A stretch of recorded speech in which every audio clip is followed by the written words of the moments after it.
Oh, welcome back, everybody. This is Mike. Uh-oh. From Mike's Magic Auto Detailing in Sharpsburg, Georgia. There you have it. There you have it. Oh, boy. It's a gloomy Thursday afternoon here in Sharpsburg, raining, but that's okay. I didn't need to go outside anyway. I just wanted to catch y'all up right quick like. I just finished applying the Optimum Clear Coat Restorer to this 98 Mustang GT of mine, which I had done before, but did it improperly. And it had streaks and high spots all over the car. Yeah, this series started off as a no rinse wash, and then it proceeded from there. Yeah, I did all the steps prepping. The final prep stage is I prepped the entire car, one panel at a time, with Citral 266, and then followed by the Optimum paint prep to attempt to remove any residual stuff that my polishes and compounds left behind, which I didn't polish. I just compounded so I could rough up the paint a little bit, because this clear coat restorer is literally a wipe-on, self-leveling clear coat. And here are the results. It's still wet. I just finished a few minutes ago. Takes 48 hours to cure. I think about 30 minutes till it's dry to the touch, but you can't let it get wet for quite a few hours, so it'll stay in the garage here. I hope I don't have to go anywhere. But some of you may remember the photos of the hood, how trashed it was when we first started.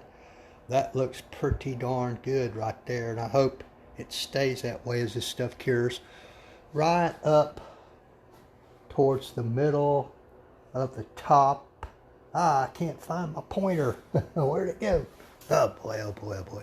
I still have a few streaky spots right there. I think you can see it, which I will have to just redo that spot. I think right in there is the only ones, but that's just because I didn't get it quite right.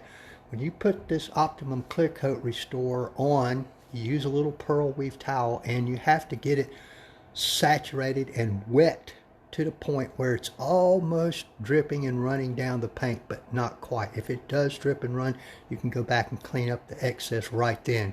You have to move quickly, because if you don't, all your overlaps will show, because you have to get the new coating on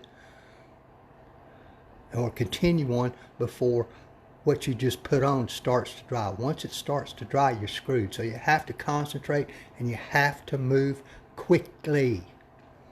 Kind of a pain, kind of a pain. But I got the front end, everything here.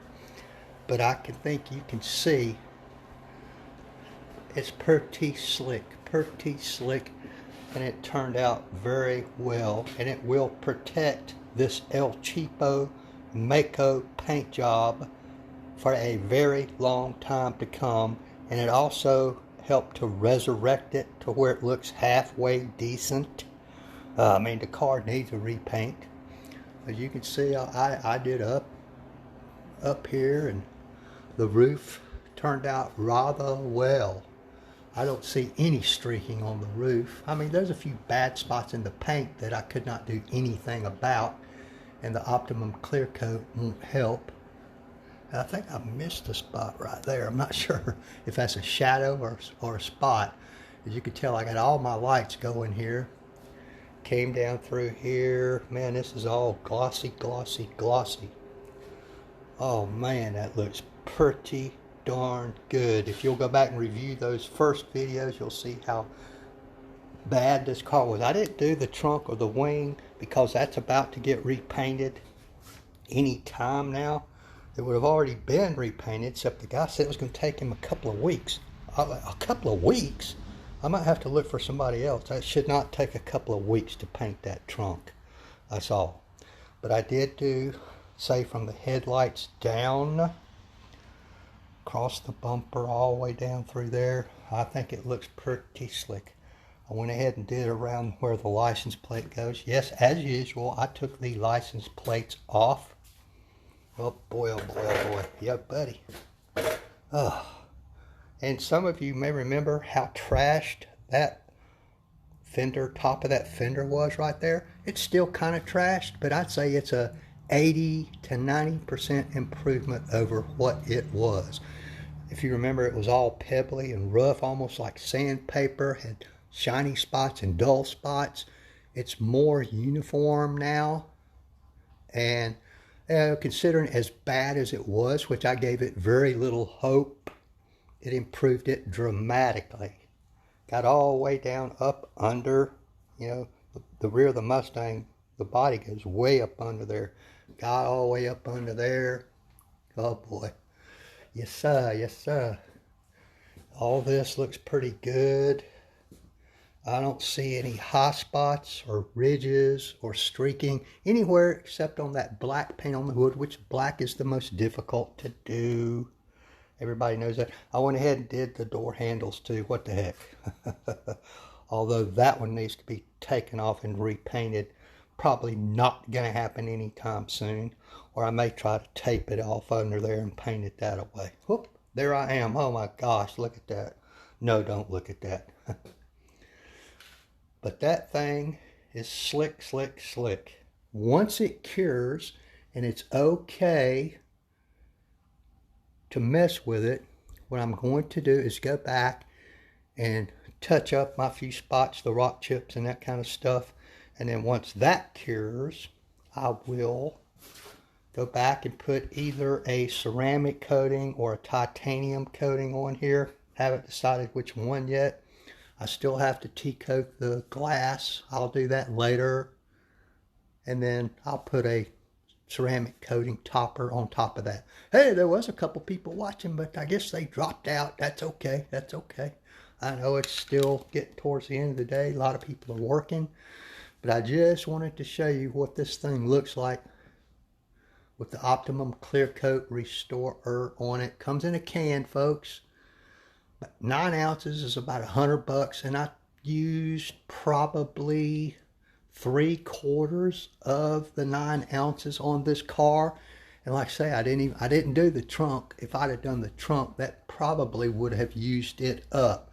So contrary to what their commercials say, my guesstimate would be if you had a vehicle larger than this, it would take more than 1 can. But if you've got a struggling paint job, your clear coat is oxidized and failing, and there's buffing don't do it a whole lot of good, and you know, you want something that's more of a longevity approach to preserving your paint job, and you want to protect it and make it look better, this stuff is the ticket. And you know, basically, you know, when you wash your car, if you just wet it down, how it looks wet is essentially how it's going to look if you put this stuff on here.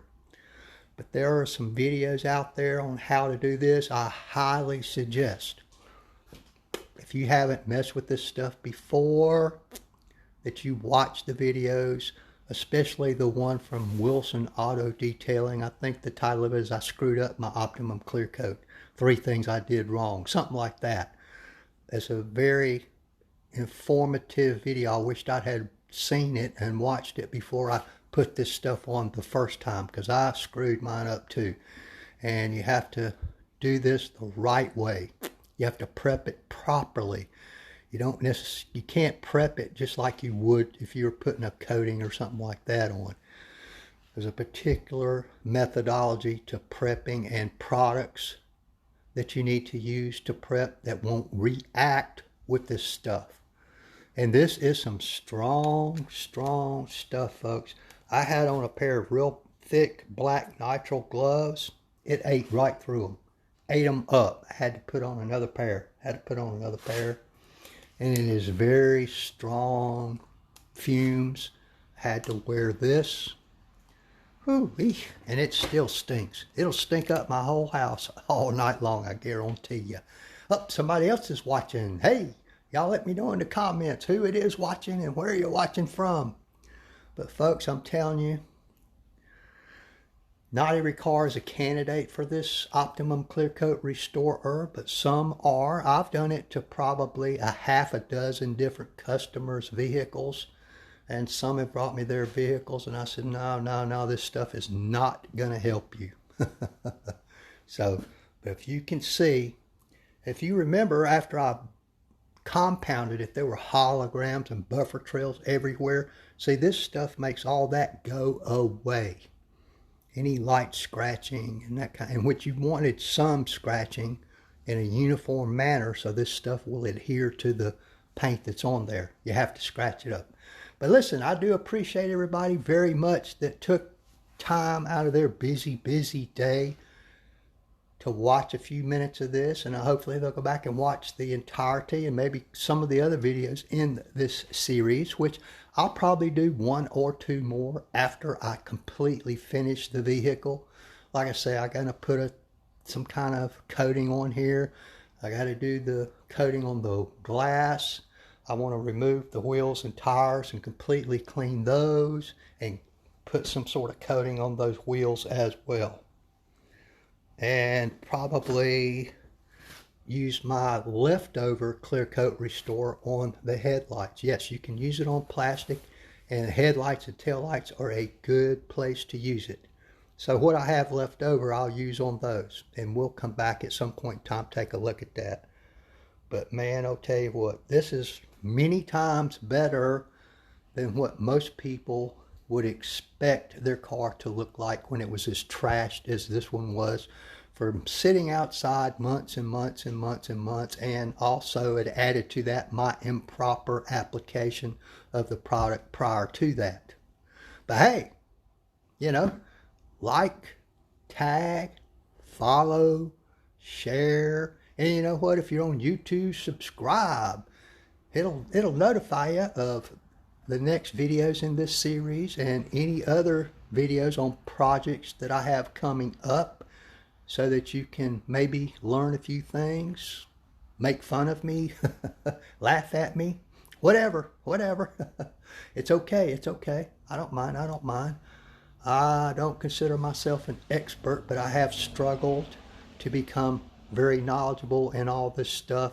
And I think, man, the science is crazy these days. I think the results on this thing speak for themselves. Thank y'all for watching. Have a great day. Goodbye now.